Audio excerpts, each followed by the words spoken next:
Hola, ahí estás. Sí. Escucho como una interferencia. A ver, ahí. Hola. Hola, sí, te escucho más o menos. A ver A ahora. ver, yo te escucho muy bien a vos. A ver, ahí. Y vos sabés que escucho como un ruido de fondo. Ahora no. Eh, A ver ahora. no, no tengo. ¿Será la computadora que está apoyada ahí? Ahí. Mientras- Ahí. Ahí está mejor. ¿Vos Bueno. me escuchás bien? Sí, sí. Yo a vos te escucho perfecto. Por eso me da. Bueno, buenas noches a quienes están entrando. No, ¿nos pueden confirmar si se escucha bien a Maíta? A ver, decime algo, Maíta. Así Hola. vemos si... Siempre, aunque hicimos las pruebas. Claro, no, Ahí. no hicimos... Sí, se escucha bien. Creo que si hay alguien dice que se escucha bien. Bueno. Buenas noches Bueno, a todos. ahí la veo a Mónica Kushner. ¿Cómo le va, Mónica? Le invité a Mónica, le mandé y algo avisé también al equipo mañana. eh, bueno, a lo mejor hay alguien. Estamos pasando por momentos de mucho trabajo, entonces hay que ver. Los jóvenes es lógico que estén, pero nosotros no sé si estarán presentes. Los compañeras y compañeros del equipo. Sí, los compañeros del equipo. Ahí nos está saludando Mónica. Tan linda, Mónica.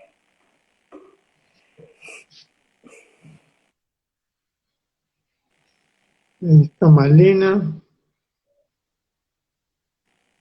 Esperamos unos minutos y empezamos, ¿no? Supuesto, por Ahí supuesto, está Ayelén. por supuesto.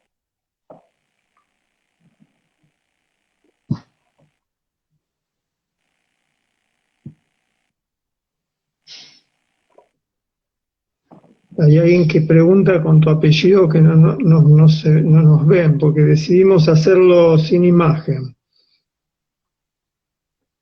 Claro, Lo de sin imagen lo empezamos a hacer una vez cuando hicimos la conversación con Alejandro Kaufman, con la idea de medio como una picardía, una travesura con Instagram, ¿no? Que es el lugar de las imágenes, y sí, hacer una conversación sin imagen. claro, una rebeldía. Igual está muy bueno, a mí me pareció interesante, me gustó. La otra vez cuando los escuchaba con Fernando me gustó. Y yo pensaba que esta conversación va a tener una continuidad con la que tuvimos con Fernando Ceballos el miércoles pasado. Eh, Porque en los dos casos el procedimiento de la conversación es muy similar y también por los posicionamientos clínicos que tienen tanto vos como Fernando, ¿no? Sí, Eh, bueno, por ahí podríamos ir comenzando, ¿te parece? y Marcelo, sí, por supuesto. Bueno, buenas noches. Estamos con Maíta Despiau, que es, es psicóloga. Es difícil siempre presentar a alguien muy querida y amiga y, y compañera clínica, digamos, nosotros tenemos una amistad clínica que es un tipo de amistad sobre la que alguna vez habrá que pensar, ¿no? Cómo se construyen esas amistades clínicas, esas cercanías clínicas, pero tienen algo de la amistad en el sentido de la confianza, el reconocimiento. eh, Así que te presentaría como una amiga clínica y al mismo tiempo como una amiga de la clínica.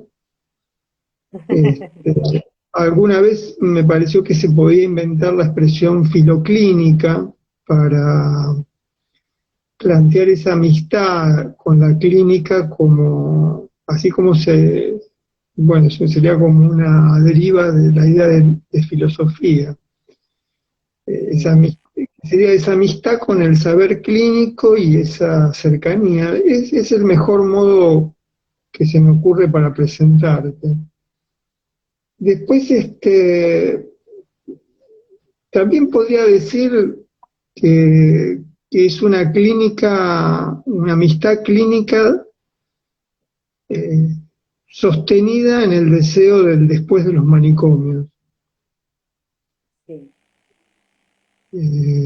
Que la clínica del después de los manicomios, que sería como una clínica del vivir sin los encierros, es también, me parece, una práctica de esta mitad, de esta amistad. Sí. Yo, no sé, me da cierto pudor decir, pero yo te lo he dicho y lo he dicho en algunas circunstancias, la admiración que tengo a tu modo de obrar clínico, a una puesta en práctica de un saber clínico, de un saber hacer, de un saber decir y de un saber contar. Eh, Te reconozco esa sutileza que tanto admiro, y es difícil describir cómo es esa sutileza, pero es un saber como debajo del saber clínico, ¿no? Que campea con serenidad lo amenazante, podría decir. Muchas veces te escuché y te vi, esto que yo llamo cambiar lo amenazante con una serenidad, ¿no? Es difícil describir todo esto porque son momentos, gestos, complicidades, modos de pensar, pero bueno, es una clínica que tiene necesidad de la amistad también por la intemperie en la que trabaja, ¿no? Tal vez creo que esa ocurrencia de la amistad tiene relación con que no hay otro modo de estar en la intemperie que no sea a través de la amistad. Y bueno, te podría presentar de muchas maneras, pero voy a terminar la presentación leyendo un fragmento de lo que me mandaste para la conversación de hoy. Dale. Cuento que Maíta escribió un texto donde presenta 9 escenas de los tiempos de la pandemia, de esta clínica que está en la transición del Hospital Cabret y las casas de convivencia después del manicomio. Esa oscilación, ese movimiento entre el hospital y las casas, entre el hospital y las casas es como decir entre el hospital y la ciudad, entre el hospital y la vida fuera del hospital, que es un modo de la vida fuera del control, de la vigilancia, del tutelaje.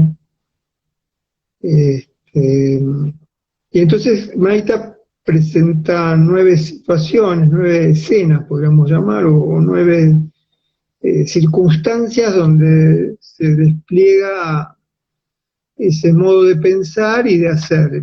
Pues vamos a tratar de recorrer las 9 escenas, porque todas, sería una pena perdernos alguna de ellas, y todas permiten pensar algo de esta clínica. Pero voy a presentarte con un fragmento de una de las escenas donde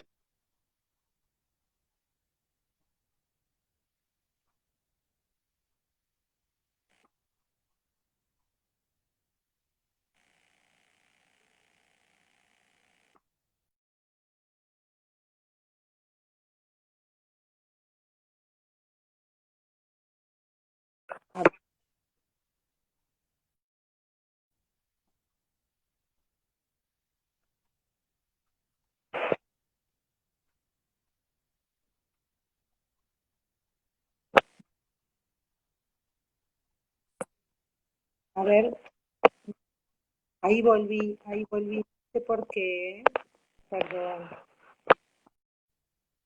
no sé por qué se... Oh, hola. Sí, veo la imagen de...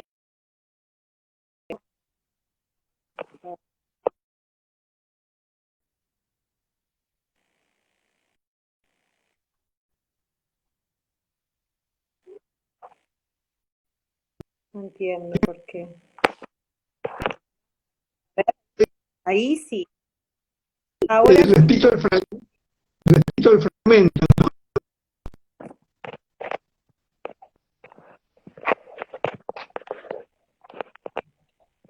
Ahí se ve tu techo de madera, está bien. bueno, ahí, ahí se ve el tuyo, ahí está.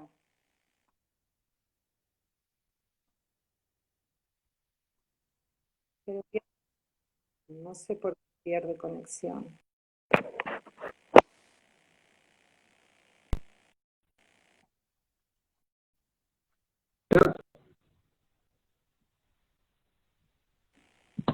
Parece que se perdió de nuevo la conexión. Sí, a ver.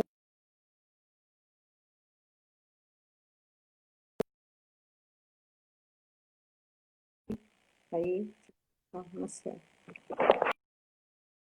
Voy a...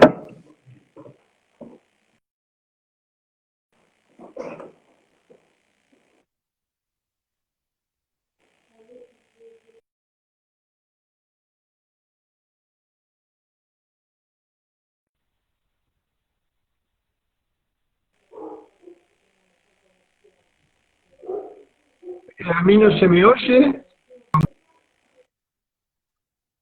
A ver, a ver, sí, pero voy a fijar cómo estaba el modem y esas cosas, porque digo, no sé qué podía estar pasando, porque no suele fallar. Perdón. Tal vez es mi conexión. Voy a pasar a los datos y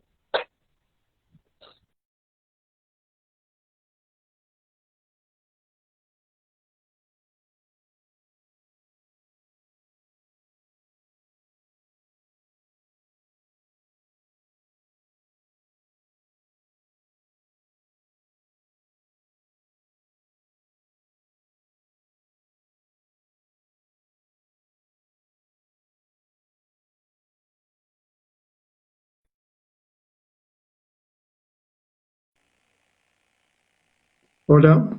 Hola, ¿me escuchás? Sí, ahí yo pasé a los datos, a ver si ahora funciona mejor. Ojalá. Bueno, ¿se está escuchando ahora?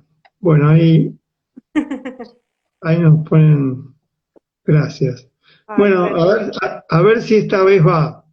dale. Decía que Maíta escribe que forma parte de esta práctica a veces recibir mensajes por las noches en formas de susurros, como los rezos, como las oraciones, como las plegarias. Tal vez pocos minutos de palabras contienen y permiten dormir. En estos tiempos posponemos nuestros históricos debates para estar cerca, definitivamente cerca. Bueno, me parece que este es un texto, un fragmento que presenta a Maíta por la decisión, ¿no? Cuando decís que posponemos nuestros históricos debates, por ahí yo aclaro, porque me parece que hay un sobreentendido entre nosotros, que el histórico debate es el debate que tiene el equipo acerca de cuándo estar, cuándo no estar, cuándo poner límites a una clínica que a veces se transforma en una demanda interminable.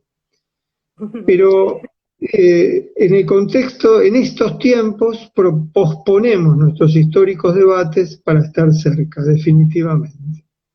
Me parece como una posición que dibuja o traza lo que es este momento de este, una clínica que sabe dar algo que falta a la vida en este momento, que es la confortación. Ujú. Una confortación que no es la que consuela con la promesa de lo que lo que va a venir, no es un consuelo, sino que es una confortación que da el escuchar y que da el estar. Y esa sabiduría del dar el estar, ese saber dar el estar es el que yo te reconozco y por eso me gustaría compartir con quienes nos están escuchando esta conversación. Ujú. Bueno, hasta Bueno, aquí la presentación. bueno, qué decir, gracias por tanta generosidad de invitarme a compartir otra vez. Suelo estar cerca del espacio de tu cátedra, cada yendo a comer un No, rato de... no le digas mi cátedra, por favor, no. Bueno, ese lugar tan... Esa lucha por la no posesión nos atraviesa todo el tiempo, ¿no? Aunque, bueno, lamentablemente el declarar que no es una posesión no alcanza, pero Claro. también digámoslo. Así que bueno, te agradezco la generosidad, Marce, otra vez. Eh, sí, el espacio ese que se empezó a instalar entre las personas que viven afuera del hospital, incluso quienes viven en nuestra área todavía, armando sus domicilios, armando sus hogares, sus grupos, sus convivencias.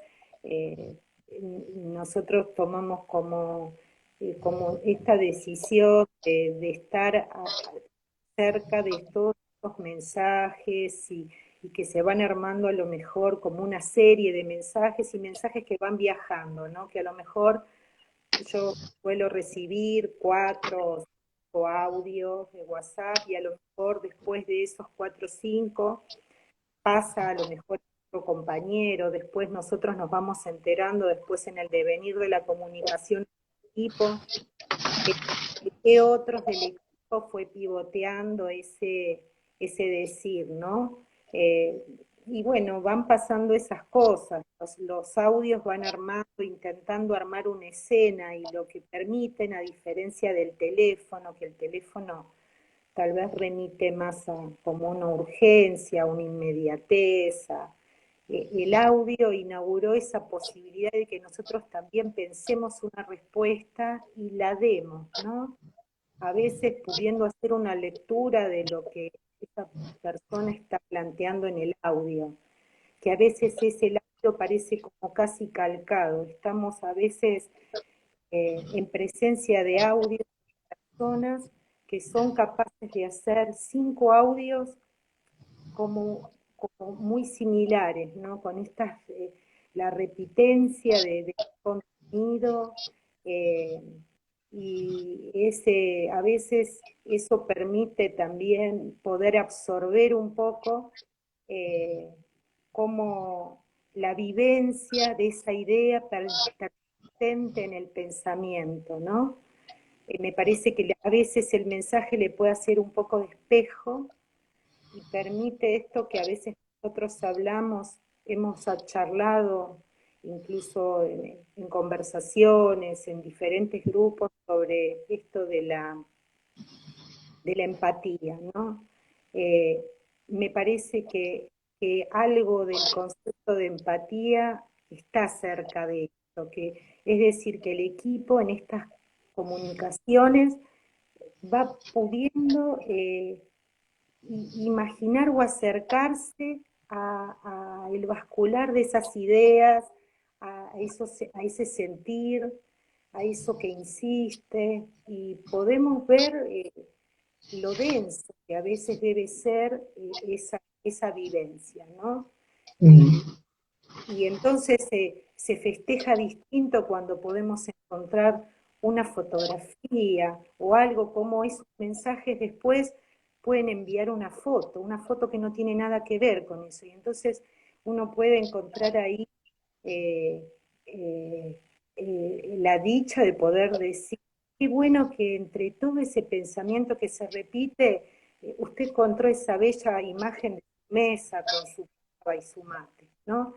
Eh, Esto es como un ejemplo para transmitir que, que más allá de que a veces hemos debatido mucho si los sábados sí, los sábados no, esto está generando también un estar muy interesante del equipo y la posibilidad de hacer lecturas y de entender también lo que pasa en cada uno de los sufrimientos o de los problemas que solíamos acompañar.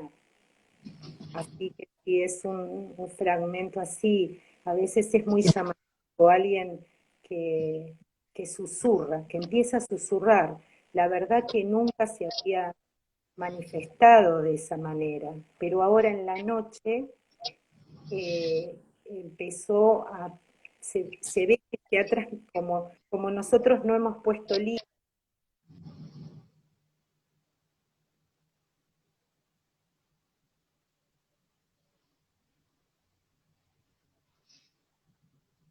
Ahí se cortó. No sé si se nos cortó a los dos. ¿Alguien está escuchando?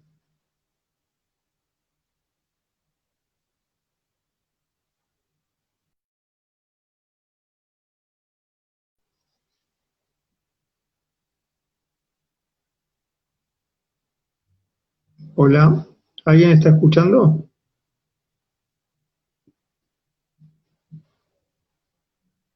Hola. Sí, parece salió Maíta. Vamos a esperar a que vuelva.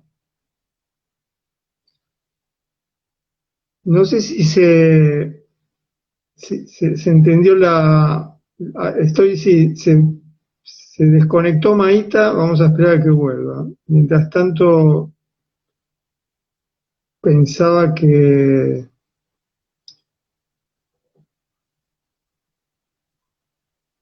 no sé si se entendió la circunstancia que estaba planteando Maíta, ¿no? El equipo, de alguna manera, está en un estado de espera constante, o no sé cómo decirlo, es una circunstancia donde la clínica se extiende, ahí aparece Maíta.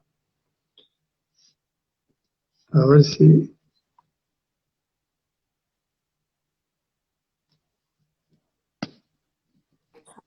Hola, Ahí está, ya volviste, se cortó. no sé por qué se corta. Bueno, decía que a mí me parecía que estabas contando una circunstancia muy común, digo, no común, que conocemos mucho que vive el equipo, y podríamos comentar a propósito de esto la importancia que tiene el equipo en esta clínica, en esta práctica clínica. El equipo como demora, como tiempo de lectura de lo que está pasando, como construcción de una respuesta. Eh, y dentro de esa perspectiva, me parece que por ahí podemos comentar la escena de la carta y la respuesta en nombre del equipo. ¿Qué te parece? Sí, sí. Por ahí la podrías contar porque me parece que ahí aparece la idea de equipo y también aparece una descripción de cómo acontece esta clínica, por qué situaciones se encuentra necesitada de pensar y cómo tomar una decisión en esas situaciones. Sí. Es una situación eh, que, que, digamos, tuvo su complejidad.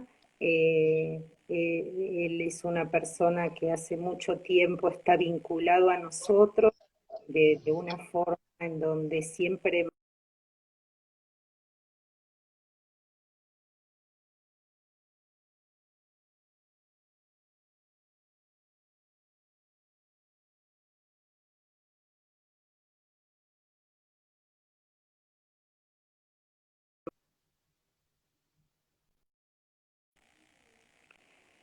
una serie de...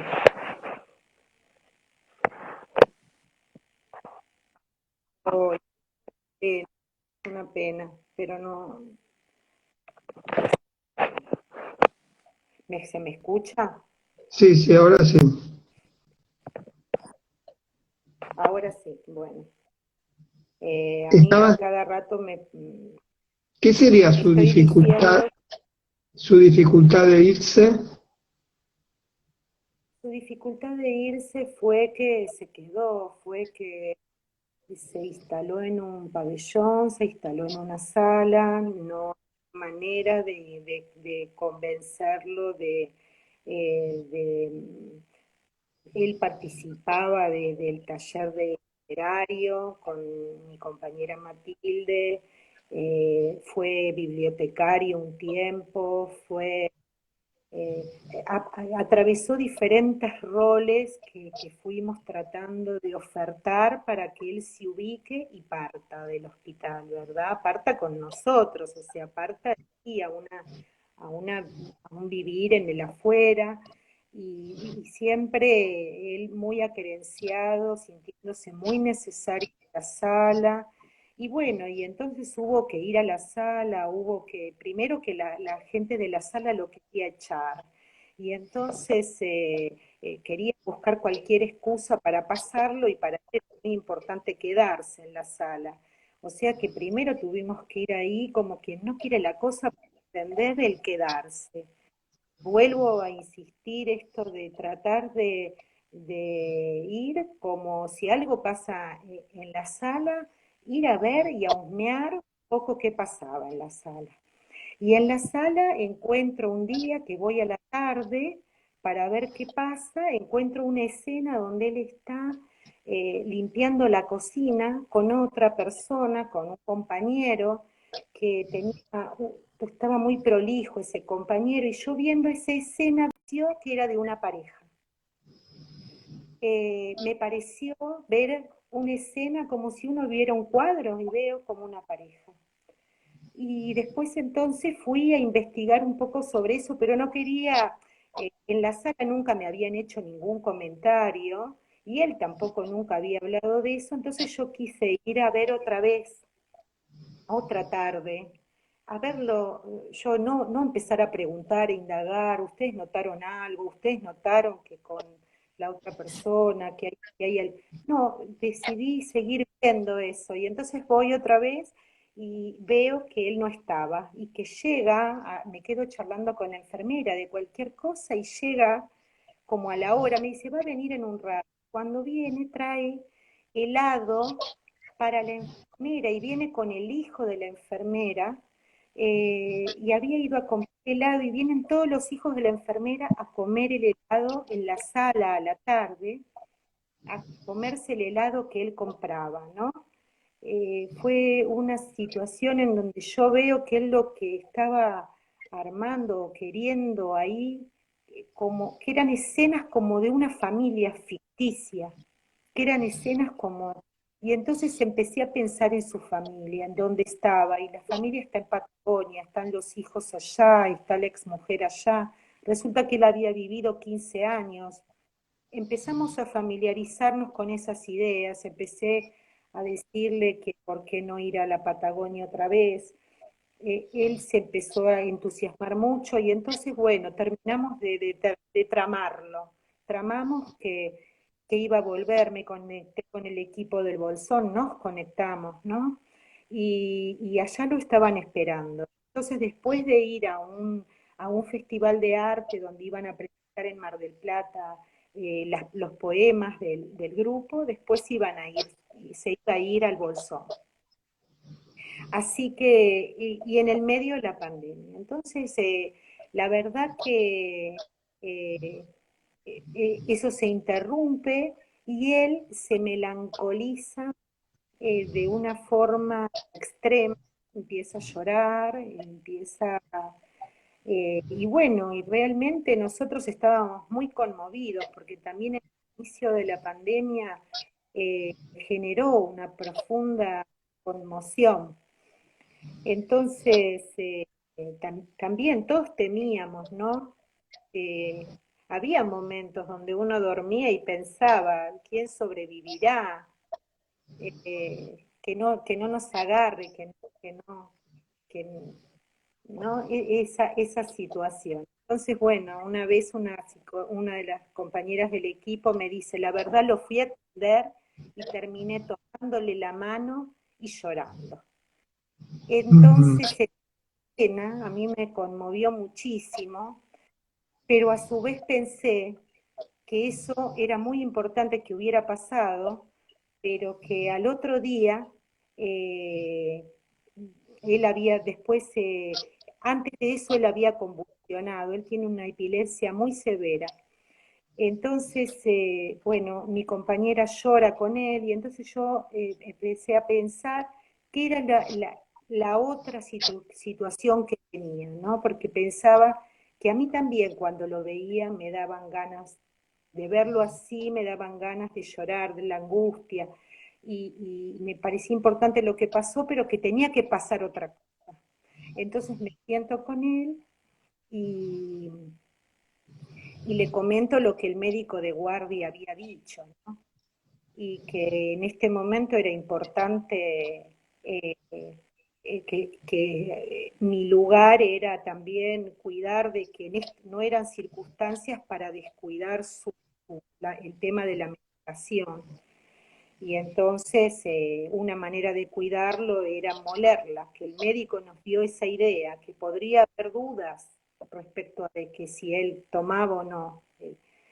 Y él, fin de semana, me dirigió una carta terrible de sus derechos humanos, donde hablaba de que él jamás pensó que yo iba a faltarle el respeto de semejante manera. Entonces, pero no comió, no comía, no seguía. eh, y entonces, bueno, luego de eso yo fui y un poco lo que relato eh, en la, en la carta, o sea, en el escrito, es ese momento en donde yo transmito todo lo que nosotros pensábamos que estaba pasando y de por qué pensaba que, o sea, que le había dejado de tomar los remedios y que era comprensible ¿Por que qué no sufría. por qué no lo lees? Porque está muy clara ahí la descripción que hiciste. Hay una carta que vos te escribe una carta y vos, en nombre del equipo, con todo lo que pensó el equipo, le respondés esto que presentás en este texto. Pues, Ahí sí. está, ahí está. Y en nombre del equipo le digo, nos parece que estamos frente a un hombre convencido de que finalmente no llegará a volver a la Patagonia, a vivir cerca de sus hijos y sus nietos. Alguien que siente que la peste lo va a matar a los 65 años, luego de estar 15 viviendo en el psiquiátrico. Tal vez también frente al desaliento dejó los remedios para al menos masturbar. Alguien dice que puede significar intentar sentir, aferrarse a la vida. Esto es porque el enfermero decía que vivía metido en el baño masturbándose y que tenía actitudes pueriles, que salía sucio, ¿no? Entonces le digo, pero también dejó de comer y está bajando de peso. Entonces le quiero decir que primero le indicamos la medicación molida, pero no nos, o sea, en ese momento le dije, no nos va a temblar el pulso para poner un suero, o sea, tenemos que seguir adelante, tenemos que llegar del otro lado. Le dije, vemos que a usted no lo mató su militancia política en los años negros, no lo mató su separación, no lo mató el 2001, la AMIA, el HIV, la epilepsia, la gripe H1N1. Usted tiene hijos y nietos, ya no tiene que prestar su dinero a otros que usted no conoce. A partir de hoy va a tomar la medicación molida y va a llamar desde el teléfono del servicio a sus hijos todos los días y su dinero será limitado hasta volver a sacar el pasaje perdido, porque él empezó a usar su dinero como a derrocharlo, prestándolo, comprándole cigarrillos a los compañeros, ¿no? Empezó a hacer todas esas tranzas que él hacía en el servicio, en el pabellón anterior. Sí, Él vos sabés que después de... me pareció que era muy interesante pensar que él se encontró viviendo lo que podríamos llamar una situación de pánico. Sí, Eh, que es una palabra sí, muy necesaria en este momento, porque justamente en la situación de pánico pasa lo que le estaba pasando, que para alejarse de lo que más, viste, hay una cosa trágica en el pánico, ¿no? Uno se intenta alejar de lo que más teme y de esa manera, sin darse cuenta, se aproxima a lo que más teme. Viste, como la situación de pánico en un incendio, que tal vez sí, con la ilusión de salvarse se hacen cosas que llevan a más riesgo. Y, absolutamente. y me parece que yo quisiera como subrayar, aquí se nota un equipo trabajando pensando distintas circunstancias, ¿no? Sí, Una de ellas es que tal vez dejó de tomar la medicación por el desaliento, por el mismo pánico, por el sí, miedo a morir, por el miedo a que sí, la peste lo mate, y porque masturbarse, como dice el texto, puede significar intentar sentir o presentarse como una forma de aferrarse a la vida. Y a mí me gusta mucho subrayar que cuando estas conexiones se hacen, se le dice a esta persona, en este caso, que en el equipo se habló y alguien dijo que podía ser que le pasara eso. Porque ese alguien dijo que podría ser que le pasara eso, no lo sentencia que eso es lo que le pasa, pero le abre una puerta, una ventana, un sendero, algo en el muro del pánico. sí, Y lo otro que me parece muy interesante para pensar, ahí se trata de una decisión contundente, ¿no? Porque se le mm, dice, le vamos a dar la medicación molida porque no son tiempos para dejar la medicación. Y ahí me imagino a todo el equipo recordando todo por lo que él pasó, ¿no? Esa enumeración de situaciones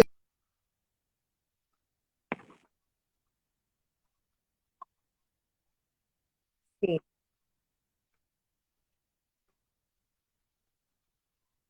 que puede haber una salida. Sí, te interrumpí, estabas por decir algo. Sí. Y no, estaba por decir de que él realmente las crisis de epilepsia que él tiene son de mucha violencia. O sea, cuando él tiene crisis se lastima mucho. Las caídas son derrumbes muy, se ha cortado se ha roto la cabeza. Hola, Sí, ¿me sí, sí, se escuchan? escucha bien ahora. Toda la cabeza, era como, y una vez él estaba en un momento muy, muy fecundo en relación al equipo y, y había ocurrido que empezó a mejorar de una forma que no podíamos comprender cómo, y recién con los años pudimos resignificar que había dejado los remedios. Eh, Fue tremendo cómo incluso terminó internado en el geriátrico más de personas más graves, había terminado como que parecía que nunca se iba a recuperar, ¿no?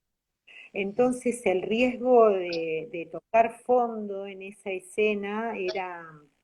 Entonces por eso tomamos la decisión de que sí, y a veces esto que decimos, que la pandemia nos ha habilitado a también a ver hasta qué punto estamos dispuestos también, cuál es el límite real hasta donde vamos a retroceder. Es como que hay, es como un retroceso que si bien a veces se puede presentar como inevitable y persistente y bueno, y al equipo hay que ver cómo va, verse con eso. Bueno, en otros casos, si tenemos la manera, poder hacer frente y decir, bueno, está acá con Sí. nosotros, y entonces, así como es Me, importante me, estar con él, Me eh, parecía, Maíta, que en esta, junto con, aunque no sigamos el orden, se relaciona con esta otra escena que empieza con la sí, idea del hospital cerrado, el sí, que ve, el paciente que ve cerrado el camino al taller al que iba todos los días, la evidencia de que tal vez quieren matarlo y cómo fue pensada esa situación hasta construir la idea de darle, por decirlo así, darle lugar a su hospital, a construir la escena de su hospital. Eso me pareció sí, muy interesante, ¿no? No cualquier, no el hospital, sino ese momento en donde vos decís, antes de la tarde entendimos que quería estar en su hospital. Y sí, ahí empieza una hacer memoria de en qué consistía ese hospital, que podría ser el suyo, el exacto. que necesitaba, el que pedía, el que solicitaba. Te invito a Sí, que cuentes esa escena. sí, esa escena era una tarde, la verdad que fue un momento en donde muchos del equipo participábamos, era como un peregrinar a la casa para ver si en la imagen y en la presencia de alguno podía encontrar algo que le brinde confianza y que le permita estar más Porque, pleno en porque unos ojos de mí. él está viviendo fuera del hospital. Cuando decís Fuera peregrinar, del hospital, sí, él vive fuera del hospital y su salida del hospital estuvo sostenida desde un taller de panadería, iba a las 6 de la mañana al taller y fue la forma de que haya tenido, digamos, permanencia, su estar afuera, seguir viniendo a panadería y a trabajar, ¿no? Eso fue algo que equilibró la estadía, digamos. En la casa queda a 2 kilómetros, a 20 cuadras de la panadería, y el hostal donde vivía quedaba a varias manos, pero nosotros tratamos de generar como un espejo de imagen, digamos, en donde, bueno, la panadería dejarla como un plano en donde iba eso, no moverlo, nos parecía, porque él es muy sensible, es una persona muy sensible a cualquier cambio, y entonces se nos ocurrió establecer la panadería como plataforma, para poder de ahí tener una mismidad, ¿no? No, que al salir del hospital no le generara la pérdida de pies, digamos. Y entonces, bueno, así fue, y incluso la medicación del mediodía, él solía tomarla también con su enfermero, con Alberto, iba a panadería, salía de panadería, iba a tomar los remedios, bueno, eso era habitual. Después, cuando se va del hospital, va a panadería, toma los remedios, y después con los años dejó de tomar los remedios con Alberto, después se jubila, Alberto, pero la panadería quedó siempre.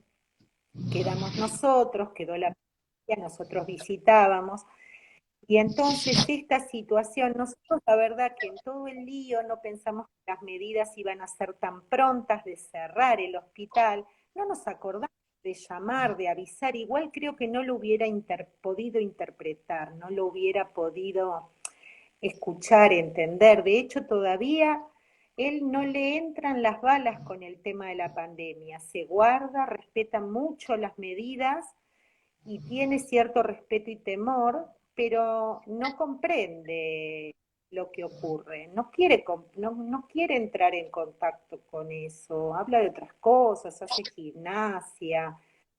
eh, entonces, bueno, en ese momento, cuando quiso entrar, se le permitió, trató de entrar para él cumplir ¿qué, esta qué instancia, era querés decir? ¿Qué querés decir con que habla de otras cosas, que hace gimnasia?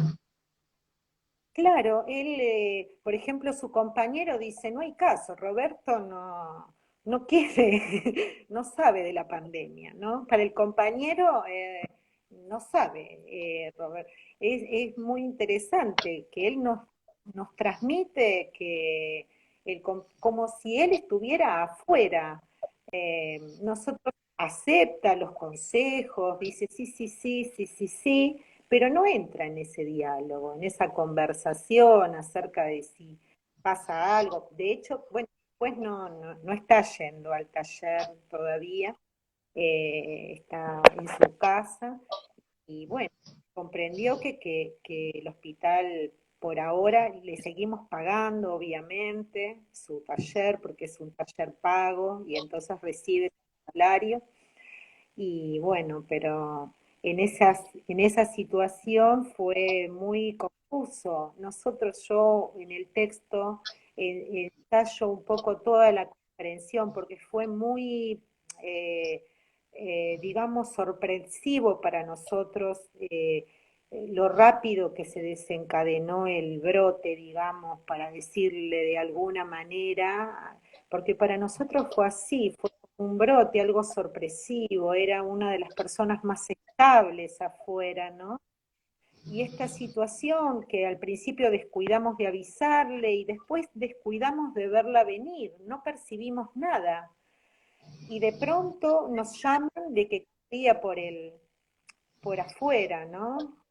Y entonces nosotros que creíamos que estaba todo entendido, ¿no? 3 años después de su alta, que estaba bueno, le habían pasado muchas cosas en los primeros 10 días de pandemia, se había quedado sin su lugar y todo era todo desconocido, ¿no? Todo de lo que le hablábamos era desconocido y bueno, y dejó de tomar lo que le llevábamos, de comer lo que le llevábamos, escondió los teléfonos para que los llamáramos.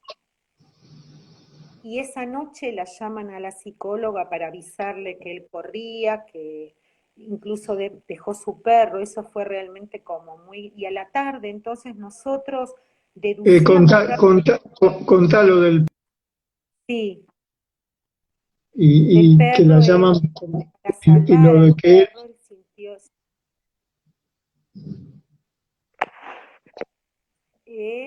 y yo no te escuché, Marcelo, ¿qué? no, que contaras en detalle lo del perro que está escrito aquí y lo de que salía a correr. Sí, sí, él salió corriendo a la madrugada, estaba fuera de la casa y con el perro para él era importante encontrarle un lugar al perro Salió y se corriendo quería, desnudo. Maíta salió salió, corriendo desnudo. salió corriendo, primero se fue de su habitación hacia el living, cambió su cama de lugar, se alejó del compañero y después empezó a poner en resguardo, bueno, escondió, tiró el teléfono a donde nosotros nos comunicamos habitualmente, lo tiró por el inodoro, el teléfono de él, y después salió corriendo, se llevó a su mascota y la dejó en un patio desconocido, esperando que alguien lo ampare, lo rescate a su perro, lo quiera como él, pero poniéndolo a salvo, y siguió corriendo y corriendo, y los vecinos llamaron a la psicóloga a Majo, y después llamaron a la policía, y después él es muy querido por sus vecinos, y ellos percibían que los miraba con miedo, que les temía, que no lo estaban pudiendo ayudar, y entonces Miguel corrió hasta la portada a pedir ayuda, El y compañero corrió a pedir ayuda. otra de las cosas que hizo fue asustarlo mucho a Miguel, como amenazante con él, ¿no? Que él en ningún momento se puso agresivo, con lo cual nosotros veíamos que nos miraba así, amenazantes, en parte por su temor y en parte para atemorizar como una protección. Eso era lo que nosotros pensábamos, para el punto de que Sí, sí. como seguía estando cerca, ver hasta qué punto era riesgoso de que él no desencadenara algo violento hacia nosotros o hacia Migue. Y entonces, bueno, empezamos a pensar, íbamos a ver si confiaba en alguien. Venía la psicóloga y decía, no, y yo diría que vayas vos y vos. Y vos sabés que este ir y venir, íbamos como más atrás. A ver, y bueno, andá vos que nunca fuiste, y pero vos eras el que, ¿te acordás cuándo? Como que estamos casi intuitivamente a reconstruir algo que tenía que ver como esos de algunos... eh, eh, acompañamientos muy básicos y mínimos que fuimos haciendo, pero que tenían que ver con el inicio de la relación de él con nosotros como equipo, ¿no? Porque él siempre fue muy desconfiado a pasar a nuestra área, a hacer cambios. Y entonces, bueno, empezamos, y ahí, cuando vimos que ya lo habían, que en el hospital no se iba a poder quedar y que él cuando estuvo en el hospital no dijo nada, se mantuvo quieto y entonces eso relato en el texto, ¿no? Que en parte todos hablaban como mal de nosotros, no se entendía bien qué corno había pasado esa noche, como que la cosa no era para internar, porque él una vez que está en el hospital se queda tranquilo, totalmente tranquilo. Y entonces después se deja llevar otra vez a su casa en el móvil institucional, salimos ahí donde yo relato que salimos así con tranquilidad, con serenidad, como quien sale de un espacio conocido para ir a otro, ¿no? Y una vez que llega, otra vez empieza. Y entonces ahí empezamos a pensar que la única que quedaba era que pensar en quién podía confiar para que él tomara los remedios. Lo más difícil era que no los iba a tomar. Y ahí se nos ocurrió que era Alberto la persona que siempre, las veces que él había estado muy mal, estando internado en el hostal, le agarraban ataques de miedo en el taller frente a los compañeros. Tenía compañeros que eran un poco pesados y le daban miedo a él a veces y se descompensaba. Y entonces había que aumentar la medicación y todo eso, y siempre Alberto sabía, ¿no? Llevar su miedo, era comprensivo con él. Y entonces lo convocamos y la verdad que no le dimos mucha opción a Alberto. Él nos dijo, bueno, no, yo a mí me queda lejos y aparte a esa hora, a la noche, bueno, a las 7, a las 8, pero tenés que ser vos, le dijimos que era, no le dimos mucha chance, le dijimos, es un mes, Alberto, es un mes, necesitamos que un mes estés vos, las 3, pero no, no hace falta que vaya a las 3, así como en hostales, igual. Y entonces, bueno, Alberto empezó a ir y como si fuera la casa de hostales, como si fuera el ámbito donde él estuvo. Y después, bueno, sí fuimos achicando, digamos, de a poquito, nos dejó de ir al mediodía, a los 2 meses dejó de ir al mediodía y después creo que ahora solo va a la mañana. Eh, y bueno, así que mientras tanto lo va acompañando esta persistencia de Alberto, ¿no? Como figura que le permite como este plano de estabilidad. Sí, me parece muy importante lo que contaste, porque ahí hay como la necesidad de localizar cuál es el lugar de, podemos decir, de confianza, pero también de anclaje, para usar una imagen de la navegación, ¿no? Porque para partir se necesita un puerto de referencia, ¿no? Y lo que vos contás, y el equipo advirtió que él, al perder el puerto de referencia, que era panadería, ese lugar a donde iba a trabajar todos los días, y no podía ingresar a panadería porque el hospital estaba cerrado, no podía ingresar al hospital y panadería está dentro del predio del hospital. Al perder eso, siente que se va a morir, ¿no? Y pone a salvo a su perro y se pone a salvo de todo el equipo también. Ese es el lugar más complejo, ¿no? Porque ustedes tratan de ver cuál es la zona de confianza que él tolera y van probando con los distintos compañeros y compañeras a ver quién puede servir sí, de anclaje, ¿no? Y ahí se acuerdan de la relación que tenía con Alberto, que es un enfermero de muchos años en el hospital, que estaba jubilado. sí, Y aún así es como que si lo sacan, ¿no?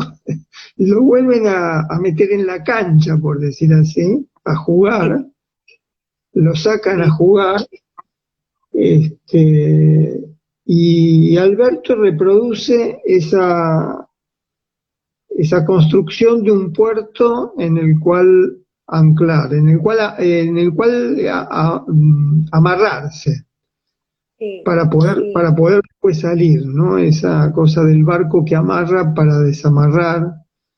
Y aquí me sí, pareció muy interesante la invención de la idea de armarle su hospital con su sí, enfermero. Y yo pensaba que si bien siempre cuestionamos la idea de lo posesivo, tal sí, vez el adjetivo posesivo se admite cuando designa un asentamiento o un amarre afectivo de cuidados que en ese momento son únicos cuando caen todas las formas de la confianza. sí, La construcción de una cercanía confiable que además supuso tratar de probar cuál era la cercanía confiable, ¿no? Y insistir hasta dar con una que parecía disparatada, ¿no? Porque ir a buscar a un enfermero jubilado hace unos años para volverlo a hacer jugar en esta constelación tan difícil, es una iniciativa que tiene esa cosa de la sutileza clínica, ¿no? Del saber clínico. sí, nos tuvimos que autorizar, digamos, en ese contexto a empezar a llamar a la curadora, a resolver con llamados telefónicos, porque descubrimos que había que obviamente pagarle el trabajo al compañero y cualquier cosa era mejor que una internación de las peores, porque íbamos a llegar a una internación de las peores, porque él estaba muy mal. Entonces decidimos que íbamos a hacer un manejo nosotros, incluso mi compañera decía, uy, cuando se dé cuenta porque una de las riquezas de él es su cuenta bancaria. Y su cuenta no es bancaria precisamente porque es una cuenta que todavía él no pasó al banco, la tiene adentro del hospital. Y él la controla mucho. Es muy importante que siempre esté igual o más, ¿no? Él no es muy cuidadoso con los gastos. Entonces, bueno, dice mi compañera, hacía eso. Y bueno, y ahora están haciendo toda esa reconstrucción, ¿no? De los gastos. Incluso, obviamente, fue toda una peripecia encontrar al perro.